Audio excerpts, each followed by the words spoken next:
Bem-vindos a mais uma aula de análise técnica aplicada à arbitragem. O objetivo dessa aula vai ser falar um pouco sobre os osciladores.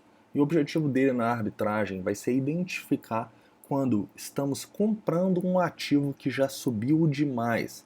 Ou seja, eu não quero arbitrar um ativo quando ele já subiu muito, porque aí eu tenho grandes probabilidades de, mesmo fazendo operações de arbitragem, o ativo acabar perdendo valor e o meu lucro da arbitragem ir para o saco, correto? O objetivo aqui vai ser apresentar para vocês 3 possibilidades de indicadores e falar um pouco sobre cada um deles. Eles vão ser o RSI, Relative Strength Index, ou Índice de Força Relativa, o Money Flow Index, ou MFI, que mostra para a gente basicamente a mesma coisa, mas vamos falar um pouco especificamente de cada um depois, e o estocástico RSI. Esses 3 indicadores são indicadores que mostram sobrecompra ou sobrevenda de um criptoativo. Quando a gente fica acima, quando a gente vai e fica acima aqui do indicador, a gente está mostrando sobrecompra, ou seja, o ativo já subiu demais. Nós não queremos arbitrar um ativo quando ele está sobrecomprado, correto? A gente pode ver aqui em cima, normalmente, que momentos onde a gente estava sobrecomprado, aqui, não eram bons momentos para a gente deter o ativo, porque a maior tendência é que ele acabe caindo, seja para reverter a tendência, seja para fazer simplesmente uma correção dela para voltar a subir, ok? Então, primeiro ponto aqui, o ideal é não operar quando esses ativos estiverem sobrecomprados pelos nossos osciladores. Por exemplo, o RSI, a configuração dele é padrão dessa maneira, e aqui utilizaremos o 70 e o 30. Isso em todos os tempos gráficos, beleza, investidores? Ou seja, se estiver acima de 70 aqui, eu não vou arbitrar o Bitcoin no caso.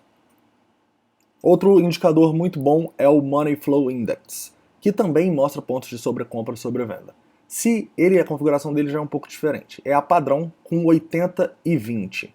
Ou seja, está acima de 80, eu não vou não vou arbitrar o Bitcoin. O mesmo serve para o estocástico RSI, que está configurado dessa maneira, que dá um pause aí para você ver, e que também não permite a gente fazer operações de arbitragem quando ele está sobrecomprado. Agora, por exemplo, no momento que a gente está agora, a gente poderia fazer operações de arbitragem? Sim, porque a gente já desceu da sobrecompra de todos os 3 indicadores. Mas quando a gente estava aqui, no topo, nos 8.700, olha só, com os 3 sobrecomprados, era um bom momento para a gente deter o Bitcoin e fazer as arbitragens? Não. Porque a gente sabe que a gente não vai ganhar 1% toda hora. Então, quando a gente está aqui em cima e o preço cai dos 8.700 para os 8.540, a gente estaria exposto a essa desvalorização de 2%. Então, o ideal para a gente minimizar o nosso risco é que a gente esteja somente nos pontos onde esses indicadores não estão sobrecomprados, olha só. Tranquilo?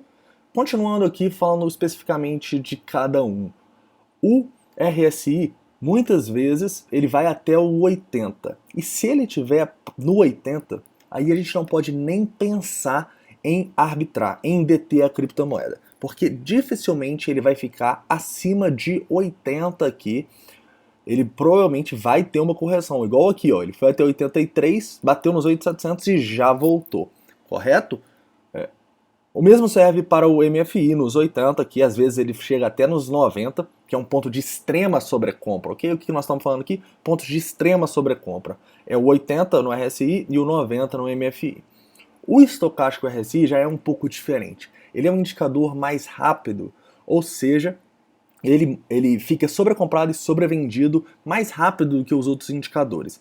Então, você pode considerar ele como o primeiro indicador que vai mostrar para você que a gente já pode começar a comprar o ativo. Porque normalmente, olha só, ele cai antes dos outros 2. Tranquilo? Então, muita atenção no RSI. Para realmente fazer operações de mais longo prazo, eu diria que o RSI e o MFI são indicadores mais confiáveis. Mas se você quer fazer operações rápidas, o estoque RSI pode te dar sinais mais precisos. Tranquilo? Então, sobre os osciladores e ficar comprado na criptomoeda para arbitrar, é isso. Espero que vocês tenham gostado.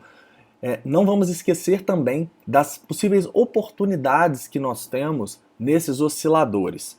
Oportunidades que a gente pode ser bons pontos de compra, correto? Vamos lá.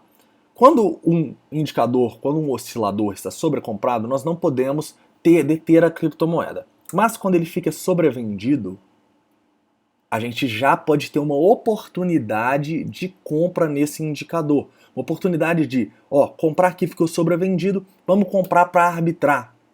É uma boa oportunidade, correto? Mas o problema, muitas vezes esses indicadores ficam sobrevendidos, igual a gente ficou aqui, e continuam a queda. É por isso que eu vou te dar uma estratégia muito boa aqui para você começar a arbitrar depois da chamada divergência dos osciladores com preço. Olha só, quando a gente fica sobrevendido, a gente interpreta como uma possível oportunidade de compra.